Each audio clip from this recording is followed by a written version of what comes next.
In today's brief, we'll talk about stolen children, empty threats, and Russia getting down to the last few good men.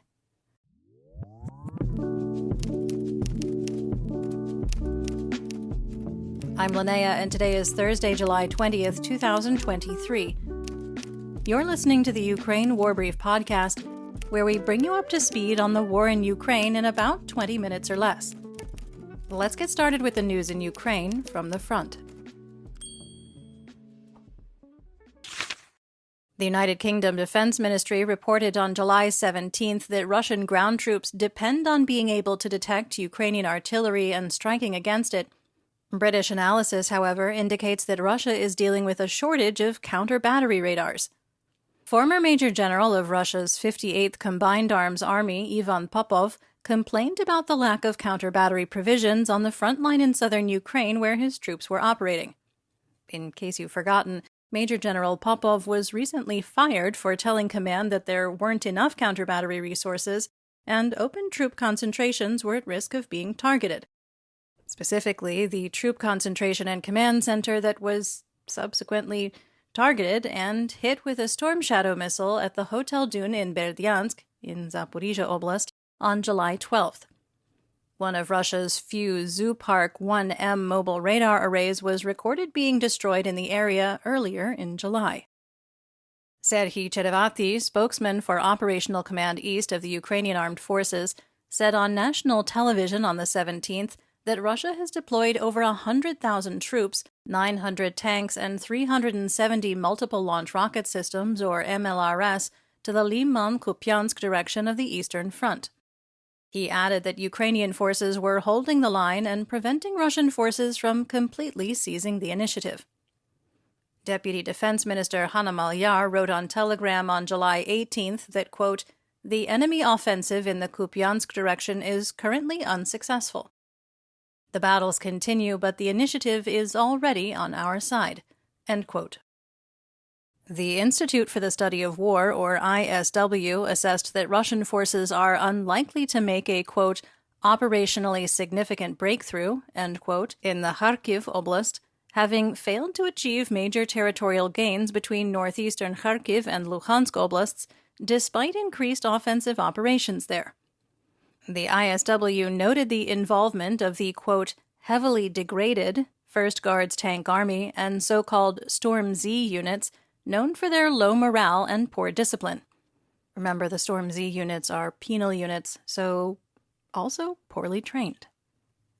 Ukrainian forces advanced in the Mala-Tokmachka, Novopokrovka, and Velika Novosilka-Uruzhaine directions on the southern front in Zaporizhia Oblast, according to the General Staff of the Armed Forces of Ukraine, or GSAFU, and operations continued on the northern and southern flanks of Bakhmut. Ukrainian Colonel General Oleksandr Syrsky said that, quote, "The situation is difficult but under control," noting that Russia is deploying reserves in the Bakhmut direction. The GSAFU reported that Russian forces have been driven out of their positions near Orikhovo-Vasiliivka, north of Bakhmut. As of July 18th, Ukrainian forces maintain a small beachhead on the Dnipro River's left bank, that would be the occupied east bank, near the long-destroyed Antonivsky Bridge in Kherson Oblast, according to the UK Defense Ministry, which commented that Russian commanders are likely worried about the vulnerability of their southwestern flank as a result. The GSAFU reported in the morning briefing on the 19th that Russian forces tried to regain lost territory near Rivnopil in Donetsk Oblast and Novodarivka in Zaporizhia Oblast, but were unsuccessful. Moving on to the home front, Russian forces shelled Bilopilia in Sumy Oblast, hitting a fire station. 2 people were killed and 10 were injured, including 6 firefighters. A Ukrainian helicopter crew told the Sunday Times that women flash them as they fly overhead in an effort to boost their morale. One woman apparently proposed by holding up a sign, according to the pilot, identified in the story only by his first name, Maxim, and rank, Major. He noted that his crew appreciates the lighthearted gestures and saves the GPS locations where it happens. So they can write thank you notes, I'm sure. Pilots have faced significant risk in their missions due to Russia's consistent air superiority. Russian forces targeted Odessa, Donetsk, Kherson, Kharkiv, Sumy, Zaporizhia, Chernihiv, Dnipropetrovsk, Luhansk, and Mykolaiv oblasts on July 18th, killing at least 6 people and injuring at least 25. Ukrainian Air Force reported that it intercepted all 6 cruise missiles fired, 31 Shahed kamikaze drones, and 1 reconnaissance drone. Overnight between July 18th and 19th, Russian forces attacked port infrastructure in Chornomorsk, in Odessa Oblast, as, quote, retaliation for the Crimean Bridge, end quote, according to Kremlin spokesperson Dmitry Peskov, which was threatened by Russian President/dictator Vladimir Putin in a publicly broadcast meeting on July 17th. A grain terminal was hit, as well as nearby storage points with tobacco and fireworks, unsurprisingly causing fires to break out. Hotels and tourist areas were also damaged. Occupational Command South of Ukraine spokesperson Natalia Humenyuk, however, assured that the attack did not critically affect the port's work. Ukrainian President Volodymyr Zelensky stated that Russia deliberately targeted the grain infrastructure, adding that he has instructed the military to increase protection efforts around port infrastructure. Unfortunately, 60,000 tons of grain were reportedly destroyed in the attack, which, according to the Minister of Agrarian Policy and Food, Mykola Solsky, should have been loaded onto a cargo ship and sent through the grain corridor almost 2 months ago. In total, overnight between July 18th and 19th, Russia launched 16 Caliber cruise missiles, 8 Kh-22 cruise missiles, 6 Onyx cruise missiles, 1 guided Kh-59 missile, and 32 Iranian-made Shahed kamikaze drones at Ukraine, and Ukrainian air defense reportedly intercepted 13 Caliber cruise missiles, the guided Kh-59 missile, and all 32 Shahed drones. In the temporarily occupied territories, Russian forces are reportedly denying access to medicine for residents who refuse Russian passports in occupied Zaporizhia. This includes insulin and thyroid hormone, according to Ukraine's National Resistance Center. Russian occupation authorities have reportedly planned to build 25 new prisons in occupied regions by the end of 2023, per the Luhansk Oblast Military Administration, most of which are planned for Luhansk Oblast. The Crimean Bridge remains damaged, reduced to a single lane of car traffic in either direction. Prior to the roadway reopening for cars, the traffic jam of Russian tourists trying to leave Crimea through the occupied territories in Kherson, Zaporizhia, and Donetsk oblasts was more than 25 kilometers long. According to the ISW, quote, the remaining logistics route is now a single point of failure for the supply of the large numbers of mechanized Russian forces in southern Ukraine needed to resist Ukrainian counteroffensives. The Kyiv Independence War Crimes Unit has assessed that as of the beginning of 2023, the highest number of Ukrainian children deported from occupied territories were kidnapped from Donetsk Oblast, adding that it will be incredibly difficult to find and return them. As of July 2023, 19,592 Ukrainian children have been identified by the Ukrainian government as having been deported or forcibly displaced, and another 1,006 are considered missing. Only 385 have so far been returned to their families. Sergei Aksyonov, the so-called head of the occupation administration in Crimea, reported repeated explosions over a number of hours at a military training ground in the Kirov district. Apparently, according to Aksyonov, there was a fire at a landfill and 4 settlements were to be evacuated. The cause of the fire was not reported, but Aksyonov assured evacuations would last no more than 2 days. Speaking of hot garbage, let's talk about the Russian Federation. And also Belarus. Russian media reported a fire at a military hospital in Berdyansk that was still under construction. No further details were provided.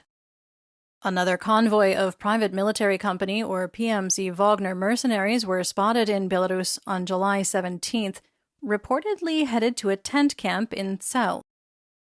The Russian Security Service, or FSB, accused Apple of collaborating with U.S. intelligence, which Apple has denied, resulting in Russian authorities banning thousands of officials and civil servants from using iPhones and other Apple products for government use. Lucky for them, Chinese smartphones are still available, and while they might contain spyware, they're definitely not sharing that data with the U.S. Russian General Sergei Surovikin, who was the top commander in Ukraine until he was replaced by Chief of Staff Valery Gerasimov, still hasn't been seen in public since PMC Wagner leader Yevgeny Prigozhin's weekend rebellion in late June. He has reportedly been arrested for siding with Prigozhin and is being interrogated by the FSB. According to the Center for European Policy Analysis, or CEPA, Russia is struggling to maintain a supply of men and weapons for its invasion of Ukraine, despite repeated draft campaigns.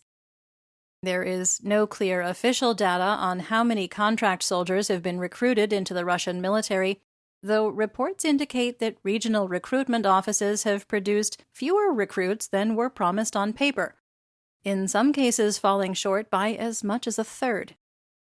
The primary source for contract soldiers is conscripts, but the majority are, for some reason, refusing to sign contracts and extend their service. In an effort to make contracts more desirable, contract terms have been shortened from 2 years to 1, and the previous service requirement has been eliminated. Since September 2022, however, all contract soldiers have been compelled to sign new contracts when their previous contract expires, so the term limit is completely hypothetical. Ultimately, the exorbitant casualty rate for Russian soldiers in Ukraine and the surprising wisdom of draftees refusing to sign on means that the number of trained and veteran contract soldiers is rapidly shrinking. In a recent op-ed, George Monastiriakos, a fellow at the Geneva Center for Security, wrote, quote, "To be clear, the Russian Federation is the third iteration of the Russian Empire. Spanning 11 time zones and comprising hundreds of ethnically, linguistically, religiously, and culturally distinct societies ruled by, from, and for the benefit of a small circle of kleptocrats primarily based in St. Petersburg and Moscow, the Russian state has been unviable for centuries. Like empires of old, the only way to save Russia from itself is to dismantle it." End quote. As cluster bombs from the United States arrived in Ukraine, Putin announced that Russia has a, quote, "sufficient stockpile," and threatened to use them if Ukraine attacks Russian soldiers. Fun fact, the use of cluster bombs by Russian forces in Ukraine has already been widely documented for almost a year and a half. Of course, Putin continues to deny their use. Putin also continues to deny that water is wet and gravity exists. Probably. In an interview with Belarusian state TV, the head of the Belarusian Red Cross, Dmitry Shevstov, confirmed his organization is unlawfully deporting and transferring Ukrainian children from the occupied territories.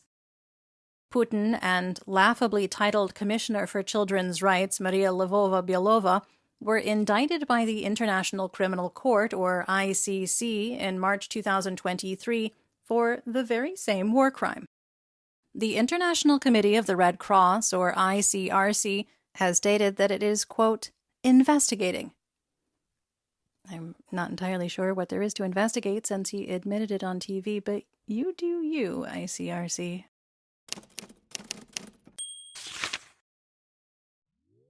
If you're enjoying the episode, please rate us and leave a review on whatever podcast platform you're listening on.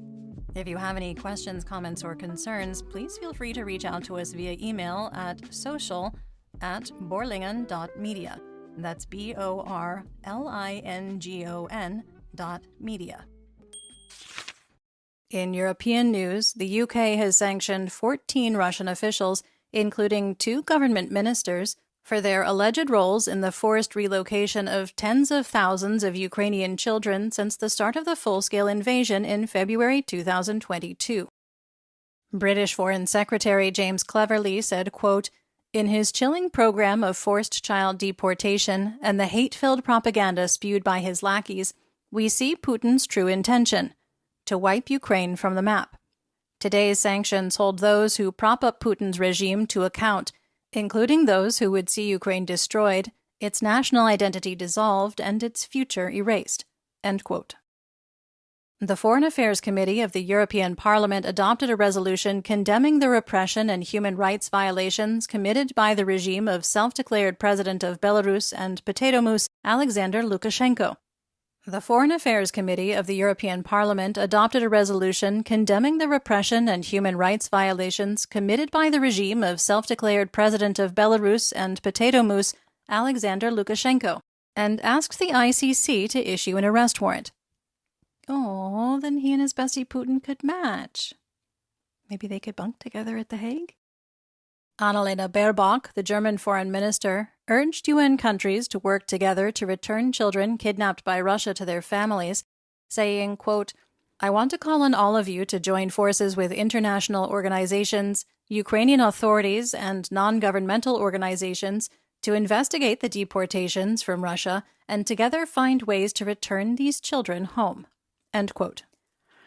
Turkey and Saudi Arabia are negotiating an agreement in collaboration with Russian oligarch Roman Abramovich on returning children forcibly taken by Russia. The Financial Times reported that Ukrainian and Russian officials are compiling lists of thousands of children as part of a previously unannounced mediation process. On July 18th, the European Court of Human Rights, or ECHR, rejected all of Russia's claims against Ukraine in their entirety, announcing, quote, "In its decision today, the European Court of Human Rights has decided unanimously to strike the application out of its list of cases," end quote, finding no grounds related to the observance of human rights which would require the case to continue. The court noted that Russia has not participated in the process since it ceased to be a member of the Council of Europe, ignoring the requests sent by the court. According to Gazeta Polska, Russian agents who were planning to sabotage trains with weapons and humanitarian aid for Ukraine were exposed in Poland. An anonymous source told the Polish media outlet that the risk of direct attacks prompted Polish special services to make arrests, saying, quote, "The risk of attacks was too significant to continue monitoring the group's actions," end quote. Polish Defense Minister Mariusz Błaszczak announced on July 18th that 2 Polish brigades have been transferred to locations near the border with Belarus in response to the growing presence of PMC Wagner Group in the country. One brigade will reportedly be located at a new base in Kolno and another in Biała Podlaska, about 32 kilometers from the Belarusian border. Croatia has offered its railroad network and ports in the Adriatic Sea for transportation of Ukrainian food, according to Croatian Foreign Minister Frano Matušić, as an alternative route to skirt Russia's blocking of the grain initiative. The last ship to travel under the UN-brokered grain deal left the port of Odessa early on July 16th, and Russia allowed the initiative to expire on the 17th, announcing the withdrawal of shipping safety guarantees. Lithuanian Defense Minister Arvydas Anušauskas announced July 18th that the country is putting together a coalition for the demining of Ukraine. Anušauskas stressed the urgency of Western assistance to Ukraine during its counteroffensive. Let's talk about the news worldwide. U.S. Secretary of State Antony Blinken remarked that Russia is using food, quote, "as a weapon in its war against Ukraine," end quote, announcing that the U.S. is looking for ways to help Ukraine export grain and other food products following the end of Russia's involvement in the Black Sea Grain Initiative. Twice impeached, twice indicted defamer and alleged sex pest, former U.S. President Donald Trump said on July 18th he would make Europe pay for U.S. aid to Ukraine if re-elected. Trump is currently the frontrunner for the Republican nomination for president and is facing another federal indictment in Washington, D.C. for Insurrection Act violations, a Georgia state racketeering-influenced corrupt organizations, or RICO, a law targeting criminal enterprises, Act indictment, as well as state criminal investigations in both Michigan and Arizona. After a back and forth between Russia and South Africa, Vladimir Putin will not attend the upcoming BRICS summit in South Africa. According to the office of South African President Cyril Ramaphosa, Russian Foreign Minister Sergei Lavrov will attend instead. Russian state media RIA Novosti said Putin will have, quote, full participation by video link. South Africa is party to the Rome Statute, which requires them to execute an arrest warrant issued by the ICC. Ramaphosa claimed Russia threatened war with South Africa if his government arrested Putin. Kremlin spokesperson Peskov denied the allegation, which historically indicates that the allegations are, in fact, true. Ukraine's Minister of Foreign Affairs and Yewleea's third favorite person, Dmytro Kuleba, was in New York this week to participate in the ministerial meeting of the United Nations Security Council regarding Russia's aggression against Ukraine, and a high-level event for the 25th anniversary of the Rome Statute of the ICC. Did you know that the Minister of Foreign Affairs for Nazi Germany, Ulrich Friedrich Wilhelm Joachim von Ribbentrop, was himself convicted of war crimes and crimes against humanity and was sentenced to death at Nuremberg? It would be very interesting, for a multitude of reasons, to see Lavrov indicted by the ICC while in Johannesburg. It would be really interesting to see Lavrov indicted by the ICC while in Johannesburg. Let's talk military tech. Draken International, a U.S. defense contractor owned by private equity firm Blackstone, will train Ukrainian pilots to fly F-16 fighter jets at Borg Fetesti Air Base in Romania. Ads published by the company July 19th seek military instructors, technicians, electricians, and avionics specialists who have experience with the F-16s. Draken aims for Ukrainian pilots to acquire basic skills in operating and maintaining the aircraft. Spain's last 4 Leopard 2 tanks will arrive in Ukraine by sea next week. Spain will also deliver 10 armored personnel carriers, or APCs, armored SUVs, light trucks, and sanitary vehicles. The Ukrainian Navy and the National Security Service, or SBU, admitted their involvement in attacking the Kerch Bridge on July 17th. An SBU spokesperson said the SBU, quote, will definitely reveal all the details about the event orchestration after our victory. Meanwhile, we're watching with interest as one of the symbols of Putin's regime once again failed to withstand a military attack. End quote. Naval analyst H.I. Sutton, known as Covert Shores on Twitter, who published a detailed article in June 2023 about the evolution of Ukrainian maritime drones, speculated that Ukraine may have used a new type of modified jet ski as an unmanned surface vessel, or USV, to attack the Kerch Bridge on July 16th. A consumer jet ski retails for about $20,000 US.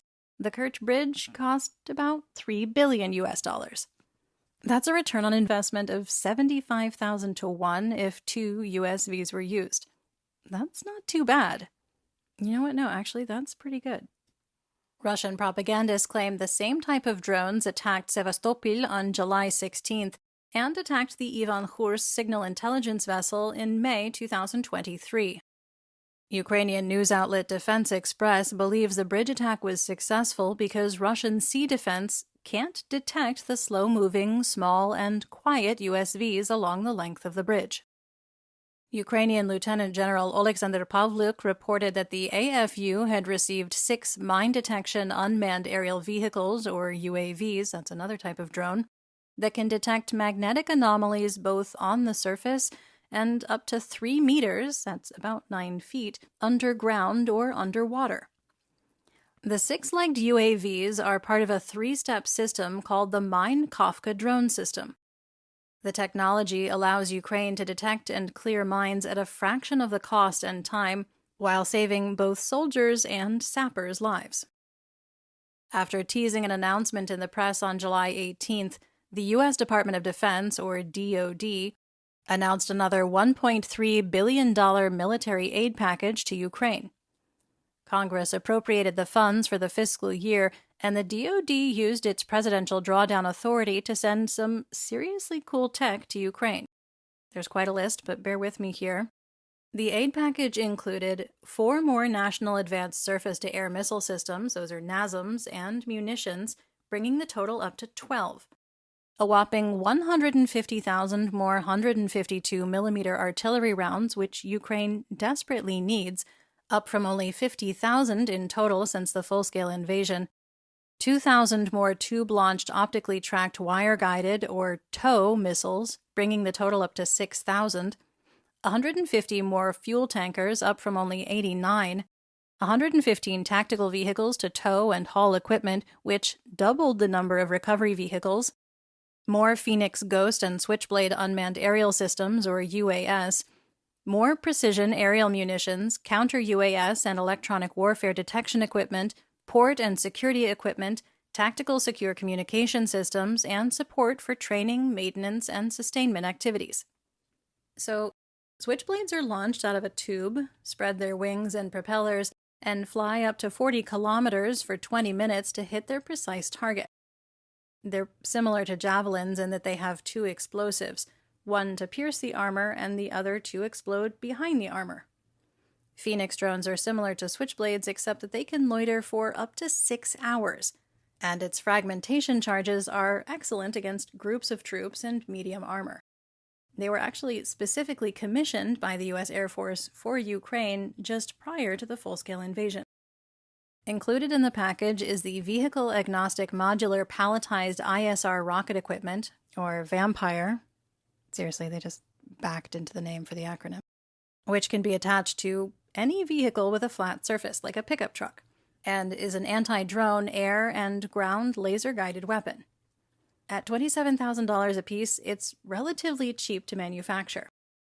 The low cost of the VAMPIRE, along with its ability to destroy enemy targets outside visible range, is absolutely critical, considering the extensive damage caused by cheap drones like Iranian Shaheds.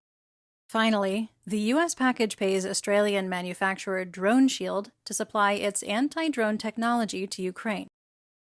Drone Shield is relatively inexpensive and uses sensors and arrays to detect drones.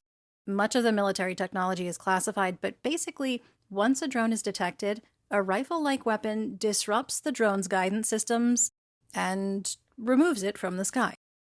The U.S. states of Massachusetts and Texas already use a version of the technology for security during large events.